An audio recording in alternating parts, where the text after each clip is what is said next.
Doctor राजकुमारी शर्मा आज आपके समक्ष आधुनिक हिंदी भाषा में दूसरी इकाई पर आज मैं बात करूंगी। प्रथम इकाई में मैंने भाषा से संदर्भित विभिन्न महत्वपूर्ण पहलुओं को वहां पर दर्शाने की कोशिश की थी। आज मैं हिंदी साहित्य के इतिहास में आदिकाल पर मैं बात करूंगी और आदिकाल पर भी मैं सामान्य रूप से बातचीत करूंगी। कहने का तात्पर्य ये है कि किसी काल विशेष के साहित्य में पाई जाने वाली प्रवृत्तियां तत्कालीन परिस्थितियों के आधार पर होती है। कहने का तात्पर्य है, जब भी हम किसी काल को जानते हैं या पहचानने की कोशिश करते हैं या उसका भरसक प्रयास करते हैं, तो सर्वप्रथम हमें उसमें उसकी स्थितियां प्रवृत्तियों के बारे में जानना अत्यंत आवश्यक होता है। आदिकाल और प्रवृत्तियों के आधार पर वीर गाथा काल का नाम आचार्य रामचंद्र शुक्ल द्वारा दिया गया। आचार्य हजारी प्रसाद द्विवेदी द्वारा इसे आदिकाल नाम दिया गया और यही विद्वानों के लिए भी सर्वमान्य माना गया। यही और विद्वानों ने भी अनेक अनेक तरह से अपनी बात वहां पर रखी। इस युग के साहित्य में साहित्य के विभिन्न रूपों का रूप स्वरूप बताया गया। आदिकाल साहित्य का वह पहला काल है जहां से हिंदी साहित्य की शुरुआत हुई। कहने का तात्पर्य है, अगर हिंदी साहित्य के इतिहास को हम देखते हैं तो 4 वर्गों में वर्गीकृत किया गया है। पहला आदिकाल, दूसरा भक्तिकाल, तीसरा रीतिकाल और चौथा आधुनिक काल। जब भी कोई साहित्यकार साहित्य की रचना करता है तो उसके पीछे तत्कालीन समय की तमाम वातावरण के अनुसार घटित घटनाओं का वहां पर वर्णन किया जाता है। साहित्य का वातावरण शून्य से निर्मित नहीं होता। साहित्यिक रचनाओं के पीछे ऐतिहासिक शक्तियों और सामाजिक संस्थाओं का महत्वपूर्ण योगदान होता है। कहने का तात्पर्य है कि अगर हम किसी भी काल विशेष को जानने की वहां पर भरसक कोशिश करते हैं तो सर्वप्रथम हम उसमें अनेक प्रकार की स्थिति परिस्थितियों का रूप स्वरूप वहां पर देखते हुए नजर आते हैं। आदिकाल आदिकाल का आधार का समय यानी कि 1050 से 1375 तक माना गया है। आचार्य शुक्ल के अनुसार नामकरण दिया गया है। आदिकाल के नामकरण को लेकर विद्वानों में प्राय मतभेद रहा है। परिस्थितियां, किसी भी देश को जानना हो तो वहां की स्थिति परिस्थितियों का बोध होना अत्यंत आवश्यक है। तभी उस काल की महत्ता को हम जान सकते हैं अथवा समझ सकते हैं।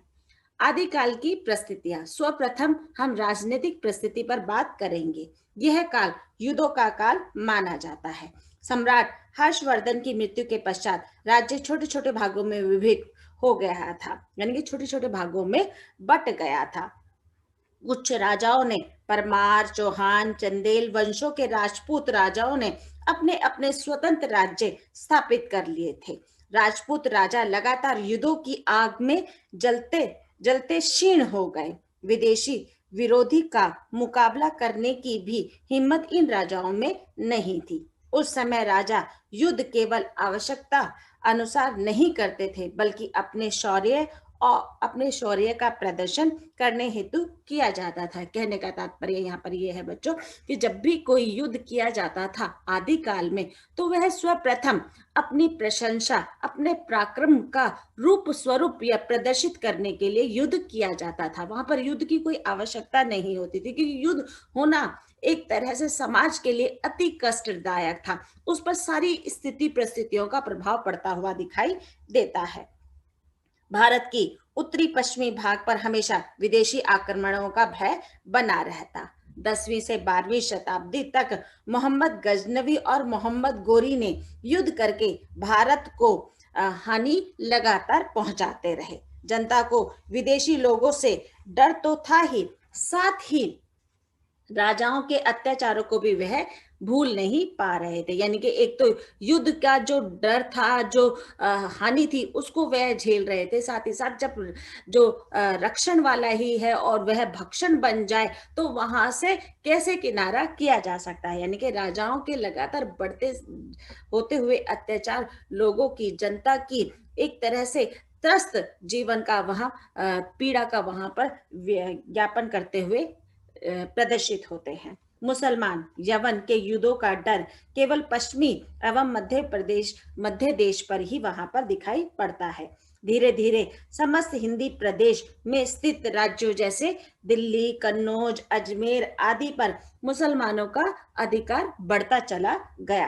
राजनीतिक परिस्थितियों के आधार पर कहा जा सकता है कि 8वीं से लेकर 14वीं शताब्दी तक यह कालखंड युद्ध, संघर्ष और अशांति से ग्रस्त रहा। यानी कि आदिकाल पूर्ण तरह से, एक तरह से ये कह लें कि संघर्ष के कारण अनेक प्रकार की वेदनाएं, अनेक प्रकार की अशांति फैली हुई थी। राजाओं में संकुचित राष्ट्रीयता व्यापक थी। भारत को एक राष्ट्र के रूप में नहीं देखा जाता था। यानी कि जो राजा थे वह युद्ध कर रहे थे, राष्ट्रीय भावना से ओतप्रोत होकर नहीं कर रहे थे, अपने शौर्य के प्रदर्शन, अपनी प्रशंसा के प्रदर्शन हेतु कर रहे थे। अराजकता, गृह कलह, विद्रोह एवं युद्ध के इस वातावरण में कवियों ने एक और तलवार के गीत गाए तो दूसरी ओर आध्यात्मिकता की प्रवृत्ति के कारण हठ योग, उपदेश वृत्ति आदि की भी बात यहाँ पर की गई है।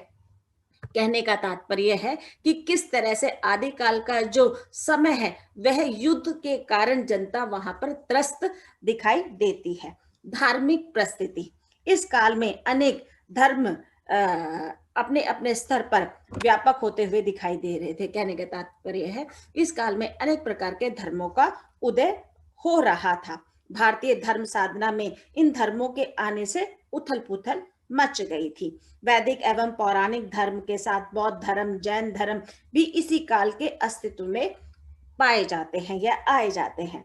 राजपूत राजा जो लड़ाई झगड़े करने वाले थे वह जैन धर्म एवं बौद्ध धर्म में विश्वास नहीं रखते थे। कुछ राजा जिन्होंने अपने अपने धर्म का प्रचार प्रसार करने के लिए अनेक प्रकार के वहां पर भरसक प्रयास किए, जैसे नरेश ने शैव्य धर्मावलंबी अपने धर्म का प्रचार प्रसार किया। मालवा नरेश ने वैदिक धर्म के अनुयायी होकर धर्म का प्रचार प्रसार किया।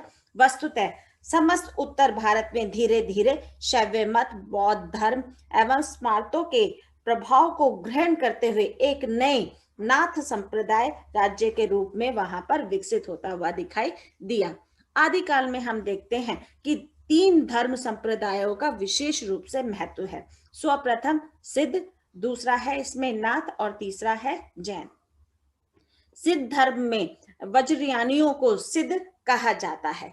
धर्म को 2 शाखाओं में विभक्त किया गया, हीनयान और वज्रयान। हम देखते हैं कि किस तरह से सिद्धनाथ में अनेक प्रकार के जो आधार थे उनको भी अभिव्यक्त किया, जैसे आदर्श के साथ आचार विहीनता, चमत्कार प्रदर्शन, भोग विलास को यहाँ पर प्रमुखता मिली। सिद्धों का प्रभाव निम्न वर्ग की अशिक्षित जनता पर अधिक दिखाई देता था, क्योंकि वहां पर हम देखते हैं जब जब कोई व्यक्ति अशिक्षित होता है तो हम पूरी तरह से अपनी बात को वहां पर प्रभावपूर्ण ढंग से कह सकते हैं, क्योंकि वहां पर उसके सोचने समझने की उतनी शक्ति वहां पर नहीं दिखाई देती। तो वह व्यक्ति उस धर्म के प्रति अपनी आस्था या उस बात के प्रति अपना पूर्ण प्रभाव वहां पर व्यक्त करते हुए नजर आता है। ये तंत्र मंत्र, जादू टोना और चमत्कार द्वारा जनता पर अपना पूर्ण रूप से अधिकार जमाना चाहते थे। नाथ, 12वीं शताब्दी में बौद्ध सिद्धों की प्रतिक्रिया स्वरूप नाथ संप्रदाय का उदय हुआ।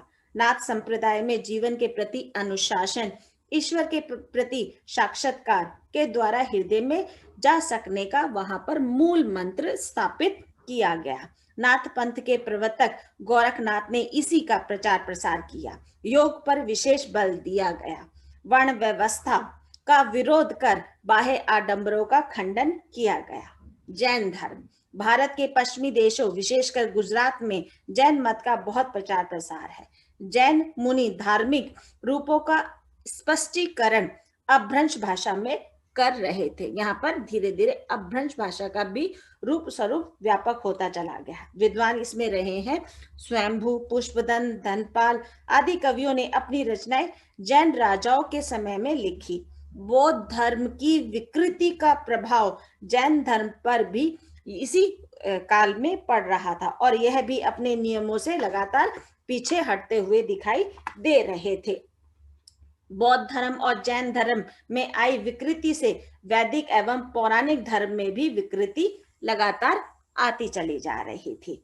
वैष्णव्यों के पांच रात्र, शैवों के पाशुपत और शाक्यों के त्रिपुर सुंदरी संप्रदायों में बौद्ध धर्म की पूजा पद्धति पर वामाचार का प्रभाव पड़ रहा था। यहाँ पर कहने का तात्पर्य है, जो वैष्णव से हमारा तात्पर्य है विष्णु धर्म, शैव से हमारा तात्पर्य है शिव के भक्त के द्वारा वह विभिन्न विभिन्न प्रकार की अपने अपने संप्रदायों को महत्व देते हुए नजर आ रहे थे। मूलतः कहा जा सकता है इस काल में विभिन्न धर्मों में मूल रूप लुप्त होते चले जा रहे थे, उनमें विकृतियों का समावेश हो गया था। जनता के समक्ष अनेक धार्मिक राहें बन रही थी। ऐसे में इस्लाम धर्म अभी भी अपने रूप स्वरूप का प्रचार प्रसार कर अपना अस्तित्व का दरवाजा वहां पर लगातार खटखटा रहा था। भारत में मुसलमानों का आगमन हो चुका था, लेकिन धर्म अपना मूल रूप स्थापित करने की भरसक कोशिश कर रहा था। आदिकाल में धार्मिक परिस्थिति का काल अत्यंत दूषित काल माना जाता है। जनता असंतोष, क्षोभ एवं भ्रम से लगातार ग्रस्त एवं पीड़ित दिखाई दे रही थी। आदिकालीन साहित्य में इसी मानसिकता के अनुरूप खंडन, मंडन, हठ योग, वीरता एवं श्रृंगार परक रचनाओं को हम देखा जा सकता है। अगली स्लाइड में बेटा सामाजिक परिस्थितियों के बारे में बताया गया है। राजनीतिक और धार्मिक परिस्थितियों के कारण समाज में अविवेक की स्थिति बनी हुई थी। जनता शासन और धर्म दोनों ओर से निराशा हाथ लग रही थी। जनता अशिक्षित होने के कारण साधु सन्यासियों के तंत्र मंत्र की ओर अपना ध्यान लगा रही थी। जनता तंत्र मंत्र, जादू टोना, महामारी और युद्ध के संकटों को टालने के लिए पूजा पाठ करती थी। कहने का तात्पर्य है कि आदिकाल में हम देखते हैं कि जो सामाजिक परिस्थितियां थी उसमें अनेक प्रकार की हम देखते हैं जादू टोने, तंत्र मंत्र बहुत ही प्रचंड रूप से उनका रूप स्वरूप वहां पर व्यापक दिखाई देता है। महामारी और युद्ध के संकटों को टालने के लिए भी जनता पूजा पाठ करती थी, क्योंकि हम ये जानते हैं, पहचानते हैं, जब भी हमारे ऊपर कोई संकट आता है तो हमारा ध्यान ईश्वर की ओर अग्रसर होता हुआ दिखाई देता है। जैसे कि आज हम देखते हैं महामारी का काल चल ही रहा है और उसमें हम देख रहे हैं कि किस तरह से जब ये महामारी का हमें नया नया भास हुआ था तो हम देखते हैं कि हमने अनेक प्रकार के पूजा पाठ भी किए, अनेक प्रकार के तंत्र मंत्र से इसे दूर भगाने का भी प्रयास किया। तो हमें कहीं ना कहीं ये स्थिति परिस्थिति आज प्रासंगिक होती हुई दिखाई देती है कि उस समय में भी इसी तरह की महामारियां आई होंगी और उनसे बचने के लिए जो शिक्षित है, अशिक्षित है, अपने अपने अनुसार उसे दूर करने का लगातार प्रयास करते हुए वहां पर दिखाई दिए होंगे। ब्राह्मणों के प्रति पूज्य भाव में निरंतर गिरावट आ रही थी, जहां पर हम देखते हैं वैदिक काल में कि ब्राह्मणों को बहुत ही ज्यादा आदर सत्कार दिया जाता था, उनसे पूछ कर कोई भी कार्य किया जाता था, ब्राह्मणों के नजदीक कोई आ नहीं सकता था जल्दी से। पर आज हम देखते हैं कि आदिकाल की जो हम स्थिति परिस्थिति पढ़ रहे हैं उसमें ब्राह्मणों के सम्मान में अत्यंत रूप से गिरावट वहां पर दिखाई दी। वर्ण व्यवस्था के प्रति लोगों के मन में सम्मान नहीं रह गया था। निम्न जातियों समझी जाने वाली लोग सिद्ध समझे जाते थे, जो कि वेद विरोधी थे। राजपूतों में शौर्य तो था, परंतु वह उसका उपयोग अपने स्वार्थ और विरोध के लिए करते थे। कहने का तात्पर्य जो राजा लड़ाई करते थे वह केवल अपने शौर्य को वहां पर प्रदर्शित करने के लिए युद्ध किए जाते थे। आपसी अभिमान एवं वंश गौरव में ही उलझे रहते थे कि अपने अपने वंश को किस तरह से आगे बढ़ाया जाए या किस तरह से उन्हें राज सिंहासन दिया जाए या कितनी प्रकार की उपलब्धियां प्राप्त की जाए, केवल उसी के रूप में वह लगे रहते थे। समाज में स्त्रियों के प्रति पूज्य भाव नहीं था। जहां वैदिक काल में हम देखते हैं कि स्त्रियों को बहुत ज्यादा सम्मान आदर दिया जाता था, आदिकाल में वह पूर्ण रूप से खारिज होता हुआ दिखाई देता है और स्त्रियों को केवल भोग के लिए ही वहां पर उचित दृष्टि से देखा जाता था। सती प्रथा का इसी युग में, इसी काल में उदय हुआ। तत्कालीन स्वयंवर की प्रथा भी इसी काल की देन है, जो प्राय युद्ध का कारण बनती चली जा रही थी। सुंदर स्त्रियों को बलपूर्वक विवाह करने के लिए राजपूतों में युद्ध छिड़ जाना सामान्य सी बात दिखाई देती दे सकती थी या देती हुई प्रतीत होती थी। अतः कहा जा सकता है कि आदिकाल की सामाजिक परिस्थिति कुछ अच्छी नहीं थी। निर्धनता, युद्ध और अशांति के कारण जनता सदैव डरी हुई महसूस करती थी। तत्कालीन रासो ग्रंथों के जो चित्र प्रस्तुत किए गए उनमें भी हास्योन्मुख स्थिति को दर्शाया गया। कहने का तात्पर्य यहाँ पर आदिकाल की जो प्रमुख विशेषता हम यह कह सकते हैं कि यहाँ पर 12 रासो ग्रंथों का जो चित्रण किया गया है, उसमें जो राजाओं और जो अनेक प्रकार की पौराणिक कथाओं का वहां पर प्रासंगिक व अप्रासंगिक दृष्टि से वहां पर चित्रण किया गया है। साथ ही विद्यापति की वहां पर रचनाओं का भी रूप स्वरूप रखा गया है। अमीर खुसरो की पहेलियों का भी वहां पर रूप स्वरूप प्रकट किया गया है। साहित्यिक प्रस्तुति, साहित्यिक प्रस्तुति से हमारा तात्पर्य है कि इसे 3 भागों में विभक्त किया गया है। आदिकाल में साहित्य रचना की प्रमुख धाराएं ये 3 रूप मानी जाती है। परंपरागत संस्कृत साहित्य, संस्कृत साहित्य के विद्वान अपने अपने काव्यों की रचना कर रहे थे। वेद, पुराण, ग्रंथ आदि की रचना हो रही थी। दूसरा, 9वीं से 11वीं शताब्दी में कन्नौज से कश्मीर तक संस्कृत भाषा का प्रयोग हो रहा था। इसके प्रमुख आचार्य थे मम्मट, विश्वनाथ, भोज, वामन आदि। प्राकृत अपभ्रंश साहित्य यानी कि जैन साहित्य, अपभ्रंश भाषा मुख्यतः धर्म की भाषा बनती चली जा रही थी। जैन कवियों ने गुजरात में रहकर अनेक पुराणों को अपभ्रंश भाषा में नए रूप स्वरूप में प्रस्तुत कर रहे थे। स्वयंभू, धनपाल आदि जैन कवियों ने जो भी साहित्य प्रस्तुत किया वह मौलिकता के आधार पर वहां पर उच्च कोटि के स्तर पर व्यक्त किया गया। हिंदी देशी भाषा के रूप में विकसित हो रही थी। हिंदी साहित्य में इन काव्यों या ग्रंथों में एक और अपने आश्रयदाताओं की अतिशोक्तिपूर्ण प्रशंसा हो रही थी, तो दूसरी ओर युद्धोन्माद को व्यक्त करने की घटनाओं की योजना भी बनाई जा रही थी। कहने का तात्पर्य यहाँ पर यह है कि हिंदी का विकास जन भाषा के रूप में भाट चारण कवि कर रहे थे। चारण निरंतर युद्ध के लिए प्रोत्साहित करने वाले एक वर्ग की आवश्यकता थी। चारण इसी श्रेणी में आते हुए दिखाई देते हैं। यूरोप में वीर काव्यों या वीर गाथाओं का विषम युद्ध और प्रेम का था, तो दूसरी ओर इन रचनाओं में वीर और श्रृंगार रस की भी प्रधानता दिखाई देती है। सांस्कृतिक प्रस्तुति, हर्षवर्धन के समय में भारत सांस्कृतिक दृष्टि से बहुत व्यापक दिखाई देता है। हिंदू संस्कृति राष्ट्रव्यापी एकता का आधार था, किंतु कालांतर में मुस्लिम आक्रमणियों या आक्रमणकारियों के आगमन से भारत शनय शनय मुस्लिम संस्कृति से प्रभावित हो रहा था। कहने का तात्पर्य यहाँ पर यह है कि मुगल साम्राज्य का जब भारत पर आधिपत्य हो गया तो वहां पर वह अपनी संस्कृति को बढ़ावा देने के लिए निरंतर प्रयास कर रहे थे। लोगों को धर्म परिवर्तन के लिए लगातार प्रयास कर रहे थे। साथ ही साथ हम देखते हैं कि सांस्कृतिक दृष्टि से भी बहुत ज्यादा उस समय पर प्रचार प्रसार दिखाई देता है।